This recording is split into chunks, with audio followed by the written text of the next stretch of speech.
Hello students, तो देखिए आज हम लोग फिजिकल केमिस्ट्री का एक बहुत ही इंपॉर्टेंट चैप्टर शुरू करने जा रहे हैं। इसका नाम है आयनिक इक्विलिब्रियम। नाम तो आपने चैप्टर का सुना ही होगा, बहुत इंपॉर्टेंट है।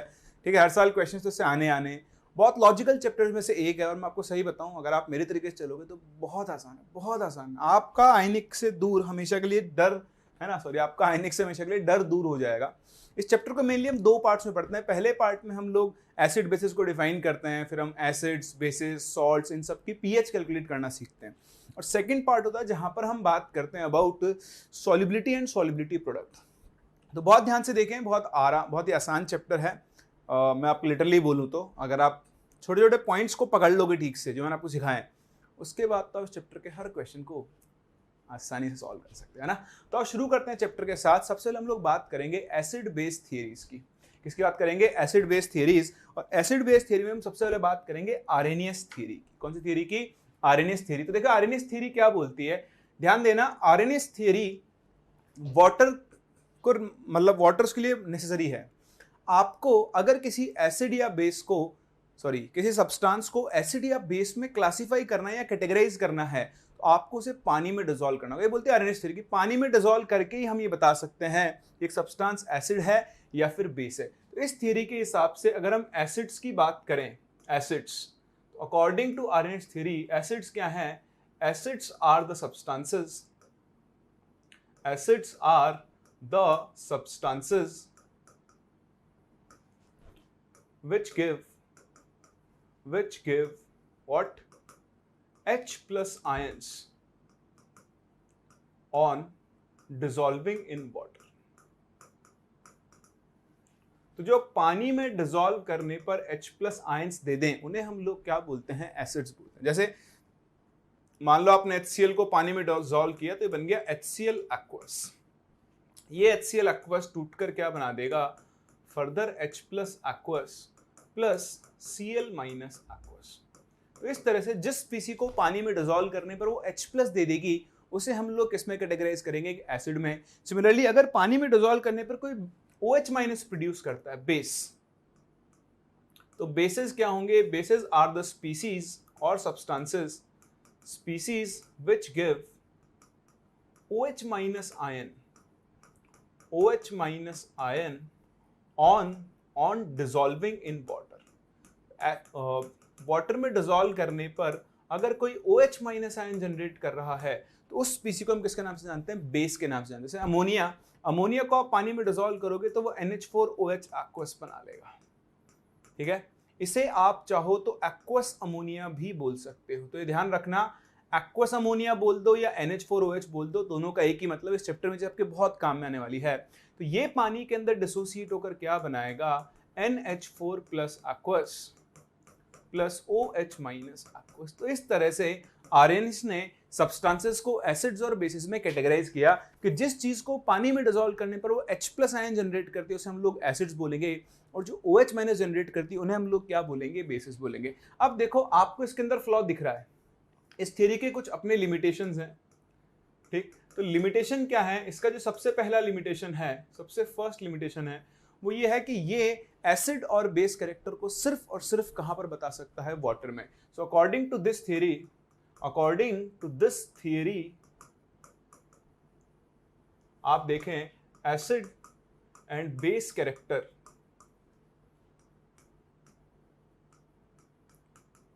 can only be defined in water, only be defined when water is solvent। कोई और सॉल्वेंट हो तो ये नहीं बता सकता है। दूसरी चीज ये एक्सप्लेन नहीं कर सकता। It can not explain the acidic character of gaseous substance like HCl gas, या फिर ये basic character of NH3 gas को एक्सप्लेन नहीं कर सकता। ठीक है, मतलब बेसिक सी बात वही है ना। तो वाटर के अलावा किसी और सॉल्वेंट में एसिड बेस कैरेक्टर की बात नहीं करता। कुछ सब्सटेंसेस जैसे HCl गैस हो गए, NH3 गैस हो गई, AlCl3 हो गया, उसका एसिड कैरेक्टर क्यों होता है ना, लुईस एसिड जो होता है वो क्यों होता है? इन चीजों को आप आर्रेनियस थ्योरी से एक्सप्लेन नहीं कर सकते हो। तो फिर इस थियरी की कमियों को दूर करने के लिए एक दूसरी थियरी आई जो थोड़ा सा इंडिपेंडेंट तरीका सिखाती है एसिड्स और बेसिस को कैटेगराइज करने का। जो अपनी सेकंड थियरी थी उसे हम जानते हैं by the name of Brønsted-lorry concept. क्या होता है? Brønsted-lorry concept. सेकंड नंबर डाल देना आप लोग। तो ब्रॉन्स्टेड-लॉरी कंसेप्ट बहुत ही सिंपल शब्दों में, सिर्फ 2 शब्दों में डिफाइन करता है कि एसिड कौन है और बेस कौन है। ब्रॉन्स्टेड-लॉरी कंसेप्ट के हिसाब से एसिड्स वो होते हैं जो H+ प्रोटॉन को डोनेट करते हैं, दीज आर H+ डोनर्स। और इसके हिसाब से बेसिस वो होते हैं जो H+ को क्या करते हैं? एक्सेप्ट करते हैं, दीज आर H+ एक्सेप्टर्स। तो ये आपके पास एसिड्स और बेसिस है। वो सब्सटेंसेस जो H+ देंगे वो एसिड्स होंगे और जो सब्सटेंसेस H+ लेंगे वो क्या होंगे? आपके बेस होंगे। तो इसके बेसिस पर बड़े आराम से इसने जिन एसिड्स को आरएनए एक्सप्लेन कर सकता तो उनको भी एक्सप्लेन किया और इसके अलावा दूसरे एसिड्स को भी इस थ्योरी ने आराम से एक्सप्लेन किया। जैसे आप देखो, जब आप HCl गैस को पानी में डिसॉल्व करते हो तो देखो आरएनए ने हमें सिखाया कि एक्वस HCl जो है वो एक एसिड की तरह काम करता है। तो एसिड की तरह क्यों काम कर रहा है? यहाँ पर क्या होगा? ये जो HCl है ये इस वाटर को एक H+ देगा। तो क्योंकि H+ दे रहा है ये यहाँ पर किसकी तरह काम करेगा? एसिड की तरह। और ये वाटर इससे H+ ले रहा है तो बताओ ये किसकी तरह काम कर रहा होगा? बेस की तरह। तो क्योंकि यहाँ HCl H+ डोनर है, ये एसिड है, और H2O यहाँ पर क्या है? H+ एक्सेप्टर है। तो ये किसकी तरह काम कर रहा है? बेस की तरह। एक चीज। फिर इस थ्योरी ने एक और चीज सिखाई, वो हम यहीं पे डिस्कस करते हुए चलते हैं, जिन्हें हम बोलते हैं कॉन्जुगेट एसिड बेस पेयर्स। क्या बोलते हैं? Conjugate acid base pairs. तो ये कॉन्जुगेट एसिड बेस पेयर्स भी इसी थ्योरी से आए। बड़ा ही आसान है। कैसे उसने डिफाइन किया कॉन्जुगेट एसिड या फिर कॉन्जुगेट बेस को? बहुत सिंपल है, ध्यान से देखें। अगर आपके पास कोई एक एसिड है, उस एसिड से एक H+ हटाने के बाद, ये ध्यान रखना, सिर्फ एक H+, एक एसिड और उसके कॉन्जुगेट बेस में एक H+ का डिफरेंस होता है। तो एक एसिड से एक H+ हटाने के बाद जो स्पीसी बनेगी उसे हम उसका कॉन्जुगेट बेस बोलते हैं। क्या बोलते हैं? कॉन्जुगेट बेस बोलते हैं। सेम इसी तरह अगर आप एक बेस में एक H+ ऐड कर दोगे तो जो स्पीसी बनेगी उसे हम उसका कॉन्जुगेट एसिड बोलेंगे। तो ये आप ध्यान दें, कॉन्जुगेट एसिड बेस पेयर्स, इनमें एक H+ का डिफरेंस होता है। एक एसिड से एक H+ हटाने के बाद जो स्पीसी बनेगी वो उसका कॉन्जुगेट बेस होगा, और एक बेस में एक H+ ऐड करने के बाद जो स्पीसी बनेगी उसे हम उसका क्या बोलते हैं? कॉन्जुगेट एसिड बोलते हैं। और एक और छोटी चीज आप लोग ध्यान रखें कि conjugate acid base pairs, conjugate acid base pairs are always opposite in nature.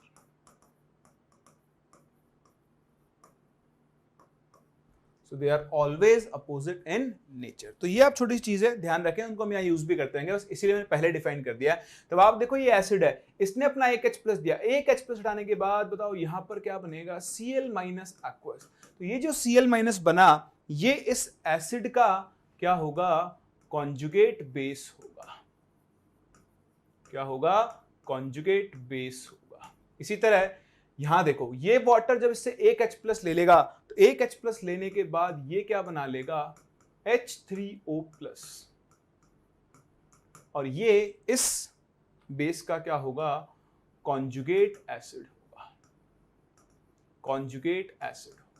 तो यहां देखो आपको एक और बड़ी काम की स्पीसी मिल रही है, H3O+, जानते हो? हाँ, इसे हम बोलते हैं हाइड्रोनियम आयन। क्या बोलते हैं? हाइड्रोनियम। तो ये जो आपका H3O+ बना इसे हम लोग हाइड्रोनियम आयन के नाम से जानते हैं। हाइड्रोनियम आयन के नाम से जानते हैं। एक्चुअली यहां पर क्या है? एक H+ किसके साथ एसोसिएट हो गया है? H2O के साथ। तो आप इसे हाइड्रोनियम आयन ऐसे बोल सकते हो, या फिर आप इसे H+ एक्वस भी बोल सकते हो, एक ही मतलब है। तो ये भी बहुत काम की चीज है। चाहे मैं आपसे H+ एक्वस बोलूं चाहे H3O+ बोलूं, दोनों का मतलब क्या है? सेम है। बहुत इंपॉर्टेंट है, पता होना चाहिए, कई लोगों को ये भी नहीं पता होता है। H3O+ बोल दो या H+ बोल दो, एक्वस, H+ एक्वस या H3O+, दोनों का मतलब एक ही है। एक्चुअली हाइड्रोनियम का सिर्फ एक फॉर्म है, इस हाइड्रोनियम आयन का अपना एक जनरल फॉर्मूला होता है। क्या होता है इसका? एक जनरल फॉर्मूला होता है। कैसे निकालते हैं? निकालने की जरूरत ही नहीं है, बड़ा आसान है भाई। हाइड्रोनियम आयन में क्या होता है आप समझो, इसने जो H+ दिया, जैसे ये पानी के पास जाएगा तो आपने जो सीखा ना इनऑर्गेनिक में हाइड्रेशन, इस H+ एक्वस आयन को चारों तरफ से कौन सराउंड करेंगे? बिल्कुल वाटर मॉलिक्यूल सराउंड करेंगे। क्या सराउंड करेंगे? Water molecule. तो जो जनरल फॉर्मूला होता है हाइड्रोनियम आयन का, वो बनता है H+ H2O होल x। यहां पर x एक होल नंबर है, x की वैल्यू 1 2 3 4 अप टू इनफाइनाइट कुछ भी हो सकती है। हाँ, कुछ भी हो सकती है। अब देखो x के लिए 1 है तब तो हाइड्रोनियम आयन का फॉर्मूला बन जाएगा। अगर x की वैल्यू 2 है, बताओ x की वैल्यू 2 है तो हाइड्रोनियम आयन का फॉर्मूला बनेगा H5O2+। अगर x की वैल्यू 3 है तो इसका फॉर्मूला बन जाएगा H7O3+। तो इनमें से कुछ भी हाइड्रोनियम आयन का फॉर्मूला हो सकता है। एग्जैक्टली इसी तरह आपके पास हाइड्रोक्सिल आयन भी होता है। कौन सा होता है? Hydroxyl ion, that is OH-। तो इसका भी अगर आप चाहो तो उसी की तरह जनरल फॉर्मूला लिख सकते हो, that is OH- H2O whole x। ठीक है, तो दो ब्रैकेट लगाने की जरूरत नहीं है, ये बन जाएगा OH- H2O होल x। तो ये आपके हाइड्रोक्सिल, इतना इंपॉर्टेंट ये नहीं होता है जितना इंपॉर्टेंट ये होता है। तो पहली चीज आपने देख ली है कि ब्रॉन्स्टन-लॉरी कंसेप्ट के हिसाब से जो H+ देगा वो एसिड है और जो H+ लेगा वो क्या है? बेस है। अब देखो, ये वाटर के बिना भी एसिड बेस कैरेक्टर को दिखा सकते हैं। जैसे मान लो ये रिएक्शन है NH3 गैस जब HCl गैस से रिएक्ट करेगी तो दोनों मिलकर क्या बनाएंगे बताओ? NH4Cl solid. तो यहां पर आप देखो ये HCl इसको एक H+ देगा, इसीलिए आपके पास NH4+ और Cl- ये फॉर्म होता है। तो यहां पर ये H+ दे रहा है तो बताओ ये किसकी तरह काम करेगा? एसिड की तरह। और ये किसकी तरह काम करेगा? बेस की तरह। बट इन जनरल हम गैसेस फॉर्म में नहीं, हम एक्वस सॉल्यूशंस में एसिड्स और बेसिस से डील करते हैं, इसलिए एक्वस सॉल्यूशन में हम लोग देखा करेंगे वो स्पीसी जो H+ दे रही है वो एसिड है और जो H+ ले रही है वो किसकी तरह काम करेगी? बेस की तरह। चलो अब और थोड़ा डिटेल में चलते हैं इनसे मिलने कॉन्जुगेट एसिड बेस पेयर्स से। जैसे ना आपको बताया, कॉन्जुगेट एसिड बेस पेयर्स हमेशा एक H+ से डिफर करते हैं। एक एसिड से एक H+ हटा दो तो जो स्पीसी बनेगी वो उसका कॉन्जुगेट बेस होगा, और एक बेस में एक H+ ऐड कर दो तो जो स्पीसी बनेगी वो क्या होगा? वो उसका कॉन्जुगेट एसिड होगा। और ये दोनों एक दूसरे के अपोजिट होते हैं नेचर। मतलब स्ट्रॉन्ग एसिड का कॉन्जुगेट बेस हमेशा वीक होगा और वीक एसिड का कॉन्जुगेट बेस हमेशा क्या होगा? स्ट्रॉन्ग होगा। ठीक है, तो अब मिलने चलते हैं, कॉन्जुगेट एसिड्स बनाना सीखते हैं अलग अलग एसिड्स के लिए, है ना, कॉन्जुगेट एसिड बेस पेयर्स। जैसे मान लो, एक तो नाम बता दिया, मान लो आपके पास HNO3 है, HNO3 एक्वस है। ठीक है, तो इस HNO3 से अगर मैं एक H+ हटा दूं तो बताओ क्या बनेगा? NO3-। तो क्योंकि ये एसिड है, ये क्या हो जाएगा? इसका कॉन्जुगेट बेस हो जाएगा। क्या हो जाएगा? कॉन्जुगेट बेस हो जाएगा। ध्यान से देखो, अगर मैं इसकी जगह H2SO4 ले लूं तो क्या आप मुझे बता सकते हो इसका कॉन्जुगेट बेस कौन होगा? नहीं, SO4 2-। अगर आपने लिख दिया ना SO4 2- तो आपका गेम हो जाएगा। SO4 2- इसका कॉन्जुगेट बेस नहीं। मैंने आपको क्या बताया? कॉन्जुगेट एसिड बेस पेयर में एक H+ का डिफरेंस है। किसका होता है? एक H+ का। तो अगर ये आपका H2SO4 है तो इस H2SO4 से आप एक H+ हटाओ, एक H+ हटाने के बाद यहां पर क्या बनेगा बताओ? HSO4-। तो ये हुआ एसिड, और अब ये क्या बन गया? इसका कॉन्जुगेट बेस। बात नंबर 1। बात नंबर 2, अत्यंत महत्वपूर्ण बात क्या है? That it is not necessary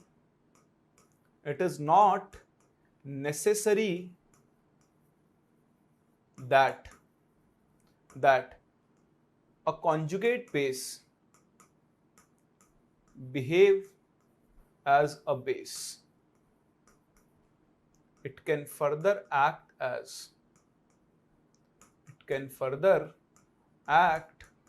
as an acid अगर उसके पास अवेलेबिलिटी है। जैसे आप देखो, ये जो HSO4- बना, हाँ ये कॉन्जुगेट बेस है इसका, बट ये कोई जरूरी नहीं कि बेस की तरह काम करे। हाँ ये बेस की तरह काम कर सकता है, लेकिन करे इसका कोई रेस्ट्रिक्शन नहीं है। ये HSO4-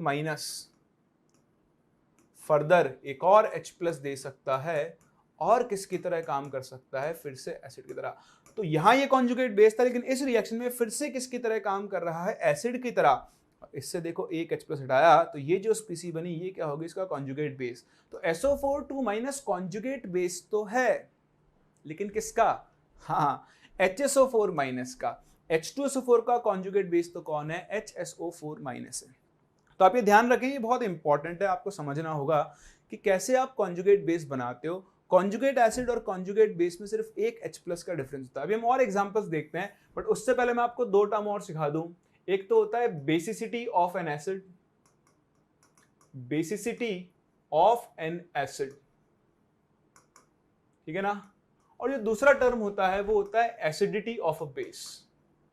ये छोटी छोटी चीजें हैं जो आपको बहुत अच्छे से आनी चाहिए। आई होप आप सभी को आती होगी, बट एक बार फिर भी हम लोग देख लेते हैं। बेसिसिटी ऑफ एन एसिड क्या होती है, number of H+ ions it can donate. जितने H+ आयन एक एसिड दे सकता है वो उसकी बेसिसिटी होती है। और यहां पर जस्ट उसका उल्टा लिख दो कि number of H+ ions, number of H+ ions it में एक्सेप्ट। तो या तो ये देख लो कि कितने H+ एक्सेप्ट कर सकता है, और नंबर ऑफ OH- आयंस है ना, OH- ions it can donate. Actually हमारे पास 2 तरह के बेस बना करेंगे, एक वो जो H+ ले सकते हैं और एक वो जो OH- दे सकते हैं। जैसे मैं आपसे बात करूं NaOH, MgOH होल ट्वाइस, ये सब OH- देते हैं। वैसे H+ लेना भी दिखा सकता हूं इनके अंदर आपको, बट मेनली हम बोल देते हैं कि OH- देते हैं। वहीं पर अमोनिया या उसके डेरिवेटिव्स, अमोनिया OH- देता, वो H+ लेता है, इसलिए हम 2 तरीके से डिफाइन करते हैं। अभी आप देख भी लोगे, तो आप ध्यान दो। अगर मैं यहां पर आपसे बात करता हूं जैसे HCl की भैया बेसिसिटी 1 है, 1 है ना, तो ये किसकी तरह काम करता है, इसको हम बोलते हैं एक मोनोबेसिक एसिड। क्या बोलते हैं, मोनोबेसिक, या फिर हम इसे एक और नाम दे सकते हैं मोनोप्रोटिक। तो एक ऐसा एसिड जो सिर्फ एक H+ दे सकता है उसे हम मोनोबेसिक या फिर मोनोप्रोटिक बोलेंगे। ऐसे देखो, मान लो जैसे मेरे पास ये था H2SO4, H2SO4 ओवरऑल 2 H+ दे सकता है, तो इसकी बेसिसिटी होती है 2, तो इसे हम लोग बोलेंगे एक डाइबेसिक, डाइबेसिक, या फिर हम इसे क्या बोल सकते हैं, डाइप्रोटिक एसिड। इस तरह अगर कोई 3 दे सकता है तो वो ट्राइप्रोटिक होगा, 4 दे सकता है तो टेट्राप्रोटिक होगा, तो हम पॉलीप्रोटिक एसिड्स भी बोल सकते हैं। तो यहां पर देखो फास्फोरस के एसिड्स की एक सीरीज चलती है, फास्फोरस एसिड्स। उम्मीद तो करता हूं आपको ये पता होना चाहिए था, लेकिन कोई फर्क नहीं पड़ता, नहीं पता हो तो आज के बाद ध्यान रख लेना। फास्फोरस के 3 एसिड्स होते हैं, एक होता है H3PO2, ये चीज आपकी इनऑर्गेनिक केमिस्ट्री में भी काम में आएगी, जितनी यहां काम में आएगी उतनी ही इवन उससे ज्यादा वहां पर काम में आएगी। और एक होता है H3PO4। इनकी बेसिसिटीज शक्ल देखने पर तो लगता है वो इसके पास भी 3 हाइड्रोजन है, इसकी बेसिसिटी भी 3 होनी चाहिए थी, इसकी भी 3 होनी चाहिए, और इसकी भी 3 होनी चाहिए, लेकिन ऐसा नहीं है। इसकी होती है, वो आप देख लोगे, बैठा रहा हूं उसको। एक्चुअल अगर मैं आपको इनकी बेसिसिटीज बताऊं, इसकी बेसिसिटी होती है 1, इसकी बेसिसिटी होती है 2, और इसकी बेसिसिटी होती है 3। रटना चाहते हो तो ट्रिक बना लो, जितने ऑक्सीजन उससे एक कम इसकी बेसिसिटी, सिर्फ किसके लिए, फास्फोरस एसिड के लिए, जितने ऑक्सीजन उससे एक कम, 4 3 3 2 2 1। या फिर लॉजिक देखना चाहो, लॉजिक बना है छुपाइन की स्ट्रक्चर्स पे। तो आप फास्फोरस की किसी भी एसिड के स्ट्रक्चर बनाओ तो सबसे पहला काम क्या करना, फास्फोरस के साथ एक ऑक्सीजन को डबल बॉन्ड बनाकर जोड़ देना, जोड़ दिया। अब आप जितने OH बना सकते हो उतने बना के OH लगा दो। तो देखो 2 में से एक गया, एक ही OH बना सकता हूं, तो एक तो लगा दो OH, बाकी आप यहां पे लगा दोगे H। एग्जैक्टली यहां देखो 3 है, 3 में से एक गया 2, तो यहां पर आप 2 OH लगा दो और एक क्या लगा दो H। इसी तरह यहां पर आप 3 OH लगा सकते हो, क्योंकि आपके पास 3 ऑक्सीजन बने हैं। अब ये तो गांव का बच्चा बच्चा जानता है, और नहीं जानता है तो जान ले कि एक एसिड वो H+ डोनेट कर सकता है जो एक more electronegative atom like oxygen से डायरेक्टली कनेक्टेड हो। तो देखो ये सिर्फ ये एक हाइड्रोजन डोनेट कर सकता है, इसलिए इसकी बेसिसिटी 1 है। ये दोनों हाइड्रोजन डोनेट कर सकता है, इसलिए इसकी बेसिसिटी 2 है। ये तीनों हाइड्रोजन डोनेट कर सकता है, इसलिए इसकी बेसिसिटी 3 है। ये वाला हाइड्रोजन क्योंकि फॉस्फोरस से कनेक्टेड है, फॉस्फोरस ज्यादा इलेक्ट्रोनेगेटिव नहीं होता है, इसलिए इस हाइड्रोजन को ये एसिड डोनेट नहीं कर पाएगा। ऐसे में आपको एक और एसिड बता रहा हूं, boric acid, boric acid that is H3BO3। आपको लगेगा इसकी शक्ल देखा, इसकी स्ट्रक्चर भी ऐसी होती है, BOH OH एंड OH। तो देखो यहां पर 3 हाइड्रोजन कनेक्टेड हैं, आपको ऐसा लगेगा कि ये 3 H+ दे सकता है, लेकिन नहीं, इसकी बेसिसिटी सिर्फ 1 होती है, एक H+ ये दे सकता है। क्यों? क्योंकि देखो इसके वैलेंस शेल में सिर्फ 6 इलेक्ट्रॉन है, ये एक लुईस एसिड की तरह काम करता है। जब ये वाटर से रिएक्ट करेगा तो वाटर से क्या करेगा, ये उसका OH- ले लेगा और इस तरह से ये BOH4- और साथ में क्या बनाएगा, H+। तो देखो फिर से इसने सिर्फ एक H+ फ्री किया है, इसलिए ये भी एक मोनोप्रोटिक या फिर मोनोबेसिक एसिड होता है। तो ऐसा लगता है इसको देख कर कि ये 3 H+ दे सकते हैं, लेकिन एक्चुअली सिर्फ कितना H+ देता है, एक। और इस तरह से ये BOH4- बनाता है। तो ये बेसिकली लुईस एसिड होता है, जिसको हम इनऑर्गेनिक में बहुत अच्छे से पढ़ते हैं, ठीक है ना। चलिए, तो ये आप ध्यान रखना, ये फास्फोरस के 3 एसिड्स हैं, इनके बारे में ध्यान दें आप। और इस तरह से मोनोप्रोटिक डाइप्रोटिक एसिड्स को डिफाइन करते हैं। एग्जैक्टली ऐसे ही हमारे पास मोनो एसिडिक बेस या फिर डाई एसिडिक बेस भी होते हैं। तो अब इनसे मिलते हैं। जैसे मैं आपसे बात करूं NH3, तो NH3 जो है वो सिर्फ एक H+ ले सकता है। तो किसी से एक H+ लेगा और एक H+ लेकर क्या बना लेगा, ये NH4+। तो यहां पर इसकी एसिडिटी कितनी हो गई, 1। ये एक मोनो एसिडिक बेस हो गया। क्या हो गया, मोनो एसिडिक बेस हो गया, ठीक है भैया। अच्छा, इसकी जगह आप चाहो तो NaOH ले लो, NaOH डिसोसिएट होकर क्या देगा, एक H+ दे देगा, तो Na+ OH- देगा ना। तो OH- क्या हो गया, एक OH- दिया, तो इसकी एसिडिटी कितनी हो गई, 1। ऐसे आपके पास मान लो MgOH2 है, तो वो 2 OH- दे देगा, ठीक है, दे देना, तो क्या फर्क पड़ रहा है। हम बात करते हैं इसके आगे अमोनिया के कुछ और डेरिवेटिव्स, ठीक है। तो मैं आपको मिलवाता हूं इथाइलिन डायमाइन से। किससे मिलवा रहा हूं, इथाइलिन डायमाइन। कुछ याद वाद नहीं रखना है, बस देखते जाओ। इथाइलिन ग्रुप इसको बोलते हैं, इथाइलिन ही होती है CH2 डबल बॉन्ड CH2। अब इसमें आपको 2 अमाइन जोड़ने, तो ये डबल बॉन्ड हटाना पड़ेगा, एक NH2 इधर, एक NH2 इधर। एक्चुअली इथाइलिन ग्रुप में डबल बॉन्ड को हटा के उसकी जगह 2 NH2 ग्रुप जोड़ दो, तो लोन पेयर, ठीक है ना। अच्छा, एक छोटी चीज और, वो आपको दिख रहा होगा, ये यहां किसकी तरह काम कर रहा है, बेस की तरह। तो देखो एक बेस में एक H+ ऐड किया तो आपको उसका कॉन्जुगेट एसिड मिलेगा ना। एग्जैक्टली वही चीज आप यहां पर देखने वाले हो। आपके पास है इथाइलिन डायमाइन, ध्यान से देखना, NH2 CH2 लिख रहा हूं मैं इसको, NH2। अब इसके पास 2 नाइट्रोजन है जिनको ये H+ लेने के लिए यूज कर सकता है। तो जब ये एक H+ लेगा, अब क्योंकि 2 H+ ले सकता है, इसलिए एक डाइप्रोटिक बेस है, यानी एक डाई एसिडिक बेस है, क्योंकि 2 H+ ले सकता है। तो देखो जब ये पहला H+ लेगा तो ये क्या बनाएगा, NH2 CH2 NH3+ है। देखो अभी इसने एक H+ लिया है, अब ये एक और H+ ले सकता है। तो जब ये एक और H+ ले लेगा तो ये क्या बना लेगा, दोनों तरफ बन जाएगा NH3+ CH2 CH3+। तो क्योंकि ये 2 H+ ले सकता है, इसलिए बताओ इसकी एसिडिटी कितनी हो गई, 2।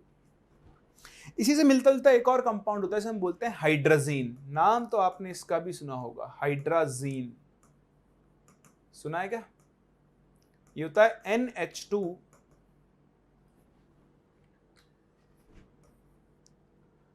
ये होता है आपके पास NH2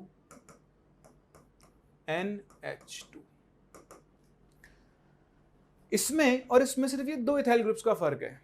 तो इसकी बेसिसिटी भी 2 होनी चाहिए, नहीं, इसकी बेसिसिटी सिर्फ 1 होती है। कितनी होती है, 1। ये सिर्फ एक ही H+ ले सकता है, क्यों, क्योंकि एक H+ लेने के बाद इस पे आएगा, देखो ये NH2 NH3+। ध्यान से देखते जाना। अब अगर ये एक और H+ ले ले तो क्या होगा, दो एडजेसेंट एटम्स के ऊपर सेम चार्ज आ जाएगा और इन दोनों के बीच में रिपल्शन होगा, रिपल्शन नहीं होगा, और इस रिपल्शन की वजह से ये क्या होगा, अनस्टेबल होगा।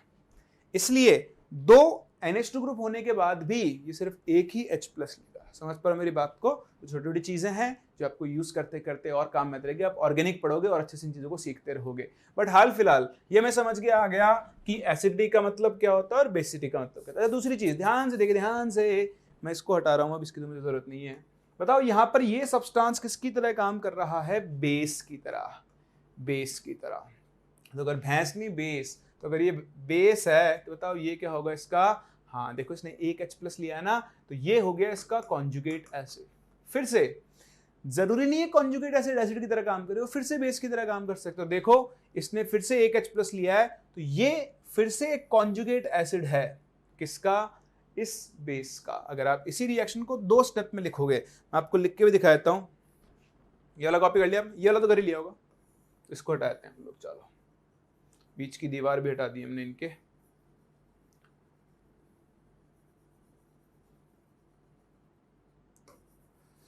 चलो बहुत ही बढ़िया। अब आप देखो ये जो कॉन्जुगेट बेस बना, यहां लिख रहा हूं मैं इसको, NH2 CH2 whole twice NH3+।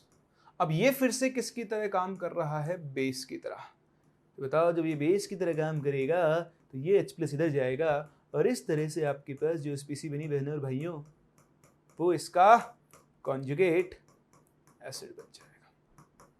तो हमेशा ध्यान रखें, एक कॉन्जुगेट बेस हमेशा बेस हो जरूरी नहीं, और एक कॉन्जुगेट एसिड हमेशा एसिड की तरह काम करे ये भी जरूरी नहीं है। चलिए कॉपी करें, फिर चलते हैं आगे।